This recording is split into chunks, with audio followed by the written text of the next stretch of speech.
ತನ್ನ ತಾಯಿ ಜೊತೆಗೆ ಅನೈತಿಕ ಸಂಬಂಧ ಹೊಂದಿದ್ದ ಕೆಲಸದಾಳನ್ನ ಸರ್ಕಾರಿ ಸರ್ವೇಯರೇ ಹತ್ಯೆ ಮಾಡಿದ್ದ. ದೃಶ್ಯಂ ಸಿನಿಮಾ ಸ್ಟೈಲಲ್ಲೇ ಖತರ್ನಾಕ್ ಪ್ಲಾನ್ ಮಾಡಿ ಬಚಾವೂ ಆಗಿದ್ದ. ಆದ್ರೆ ಪೊಲೀಸರ ಆ ಒಂದು ಪ್ಲಾನ್ಗೆ ಹಂತಕ ಸಿಕ್ಕಿಬಿದ್ದಿದ್ದಾನೆ.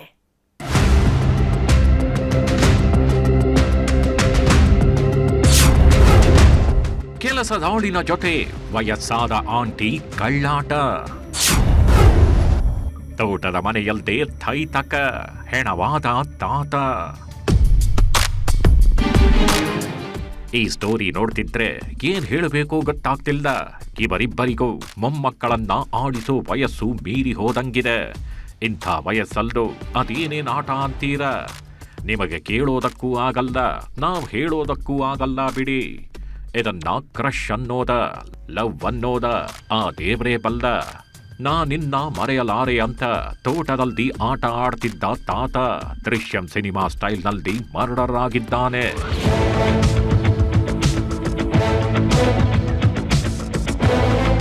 ಅಮಾಯಕಿಯಂತೆ ನಿಂತಿರೋ ಈಕೆಯ ಹೆಸರು ಮಲ್ಲಮ್ಮ. ವಿಜಯಪುರ ಜಿಲ್ಲೆ ಸಿಂದಗಿ ತಾಲೂಕಿನ ಬೆನ್ನಟ್ಟಿ PA ಗ್ರಾಮದವಳು. ಗಂಡ ಮಗನ ಜೊತೆ ವಾಸವಾಗಿದ್ದವಳು. ಊರಿಗೆಲ್ಲ ಬುದ್ಧಿ ಹೇಳ್ತಿದ್ಲಂತೆ. ಬೇಜಾನ್ ಆಸ್ತಿ ಇದ್ದಿದ್ರಿಂದ ತೋಟದ ಕೆಲಸಕ್ಕೆ ಮಹದೇವಪ್ಪ ಎಂಬಾತನನ್ನ ಇಟ್ಕೊಂಡಿದ್ರಂತೆ.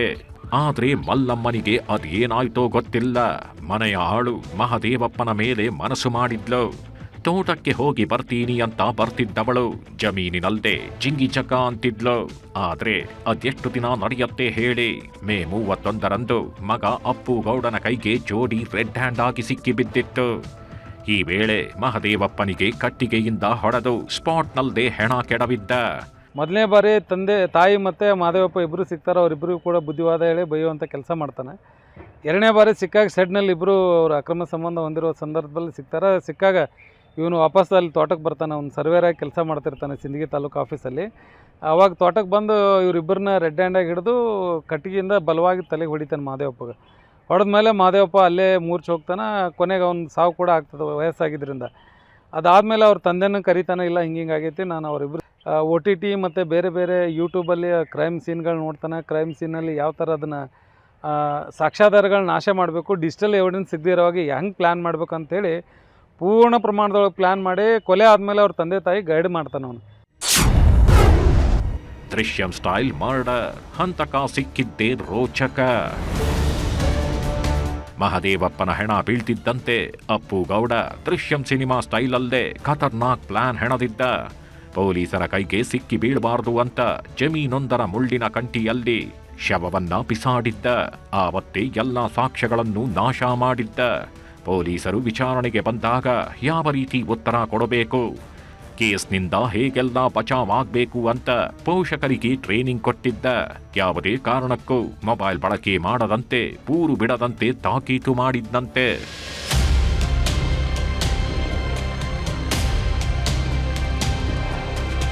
ಕೊಲೆ ನಡೆದ 4 ದಿನಕ್ಕೆ ಮಹದೇವಪ್ಪನ ಶವ ಪತ್ತೆಯಾಗಿತ್ತು. ಪೊಲೀಸರು ತನಿಖೆಯನ್ನು ಆರಂಭಿಸಿದ್ರು. ಆದ್ರೆ ಯಾವುದೇ ಸುಳಿವು ಸಿಕ್ಕಿರಲಿಲ್ಲ.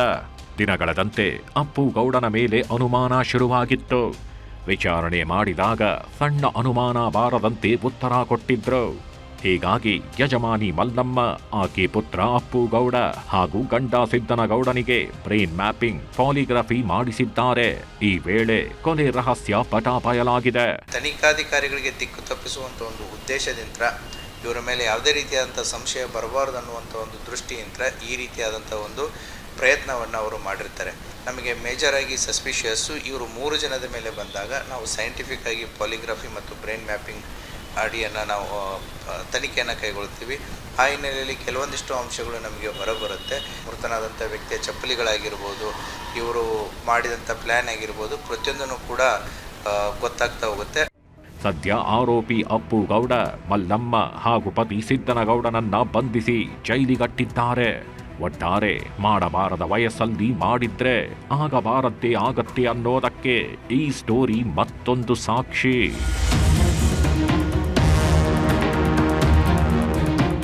ಗುರುರಾಜ್, ನ್ಯೂಸ್ 18, ವಿಜಯಪುರ.